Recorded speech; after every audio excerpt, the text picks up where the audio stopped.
Assalamualaikum warahmatullahi wabarakatuh. Saya Budi Mulyadi dari KPIC ingin membawakan kultum tentang sedekah. Assalamualaikum warahmatullahi wabarakatuh.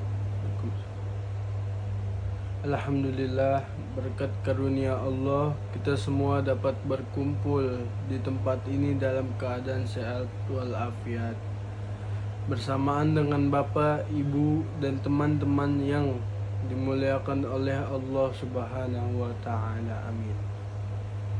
Teman-teman yang saya hormati, mari kita semua panjatkan puji serta syukur pada Allah Subhanahu wa Ta'ala yang telah memberi rahmat serta hidayahnya kepada kita semuanya, sehingga kita dapat berkumpul bersama hari ini.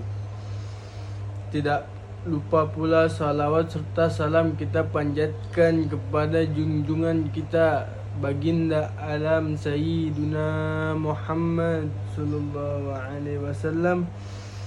Pada pagi hari ini saya akan menyampaikan ceramah singkat tentang sedekah. Berbicara tentang sedekah, tentu saja yang akan kita pikirkan adalah memberikan uang pada orang lain. Betul. Tetapi hal tersebut tidaklah salah, sebab karena memberi uang memang salah satu bentuk memberi sedekah. Akan tetapi, tahukah teman-teman bahwa sedekah tidak hanya memberikan uang atau materi pada orang lain saja. Kita bisa memberikan sedekah dalam bentuk lain. Misalkan contohnya seperti tenaga, senyum, doa, pikiran, dan apapun yang kita berikan pada saudara-saudara kita, dan hal tersebut bermanfaat untuk bagi orang lain. Sehingga jangan kita merasa alergi dengan kata sedekah, karena kita salah memahami konsep sedekah selama ini. Teman-teman juga perlu tahu bahwa sedekah itu memiliki tingkatan sesuai dengan kemampuan serta kebutuhan dari orang-orang yang kita berikan sedekah. Contoh, ketika kita tahu bahwa ada saudara-saudara yang sedang dalam keadaan penuh dengan masalah atau ketekanan dalam pekerjaannya, maka dalam keadaan tersebut mungkin memberikan sedekah uang pada saudara kita tidak akan memberikan suatu nasihat atau masalah yang cukup besar. Akan tetapi ada hal yang bisa kita sedekahkan. Contohnya adalah memberi tenaga kita dengan cara membantu apa yang kita bisa lakukan dalam berupaya untuk mengurangi beban pekerjaan yang berat tersebut. Contoh kedua, apabila teman-teman belum paham mengenai konsep sedekah adalah berikut ini.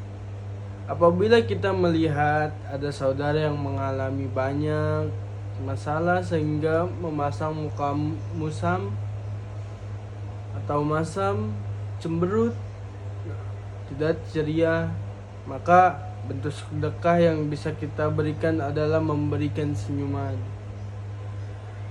dan berusaha untuk menceriakan perasaannya. Ingat bahwa sedekah apapun serta konsepnya harus kita niatkan karena Allah Subhanahu wa Ta'ala. Sebab apabila tidak dibarengi dengan niat yang tulus, maka sedekah dalam bentuk apapun akan berakhir dengan sia-sia. Contoh, ketika ada orang yang bersedekah, ia tidak mengharapkan ridha Allah, tetapi ia justru mengharapkan balasan dari orang yang ia beri sedekah. Memang mengharapkan balasan adalah hal yang manusiawi, Tetapi ingatlah bahwa Allah akan mengganti serta memberikan apapun kebutuhan kita. Sehingga berusahalah untuk ikhlas dan tak mengharapkan sesuatu balasan apapun.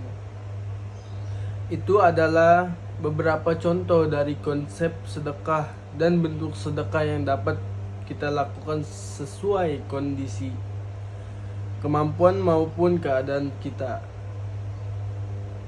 Perlu diingat pula bahwa jika ada saudara yang kesulitan karena materi atau harta benda, maka sedekah yang lebih utama untuk diberikan yaitu harta. Lalu jangan lupa untuk menyesuaikan jumlah yang kita beri sesuai dengan kemampuan dan jangan memaksakan. Ingatlah bahwa sedekah merupakan amalan yang mudah diamalkan dan memiliki pahala besar. Bahkan tidak ada amalan lain yang ingin dilakukan oleh orang yang sudah wafat atau sudah meninggal di dunia selain bersedekah. Hal ini sesuai dengan firman Allah dalam surat Al-Munafiqun ayat 10. Berikut artinya, dan infakkanlah sebagian dari apa yang telah kami berikan kepadamu sebelum kematian datang pada salah seorang di antara kamu. Kemudian ia berkata dengan menyesal, "Ya Tuhanku, sekiranya Engkau berkenan untuk menunda kematianku, maka sedikit waktu lagi maka aku dapat bersedekah dengan aku akan termasuk ke dalam orang-orang yang soleh." Quran Surat Al-Munafiqun ayat 10. Sehingga ketika saat ini kita masih memiliki kesempatan hidup dan memiliki harta yang cukup, kemampuan untuk memberi, maka gunakanlah kesempatan ini untuk banyak-banyak bersedekah. Sebab kita akan sangat merugi apabila kita tidak ikut mengambil bagian dalam rangka membantu saudara-saudara kita yang sedang tertimpa bencana dan mengalami kesulitan. Jangan sampai kita menjadi orang-orang yang menyesal di akhirat kelak karena bersikap bakhil selama di dunia, enggan bersedekah. Padahal dengan sedekah Allah akan memberikan kita jalan keluar atas segala masalah yang kita hadapi dan menggantinya dengan lebih baik lagi dari harta yang kita sebelum kita sedekahkan. Ada masih banyak keutamaan serta manfaat dari sedekah yang dapat kita rasakan, terutama apabila kita memberikan sedekah dengan ikhlas tanpa mengharapkan balasan apapun. Demikianlah ceramah singkat yang bisa saya sampaikan pada pagi hari ini. Semoga saudara-saudara kita yang mengalami kesulitan, terkena bencana, diberikan kesabaran, amin, ketabahan, dan dihapuskan segala dosa-dosanya. Semoga apa yang kita lakukan selama di dunia dapat membantu saudara-saudara kita. Sekian kultum tentang sedekah ini saya sampaikan. Semoga dapat bermanfaat dan bisa dipetik pelajaran bagi kita semua. Saya Budi Mulyadi dari KPIC mengakhiri kultum ini. Sekian, wassalamualaikum warahmatullahi wabarakatuh.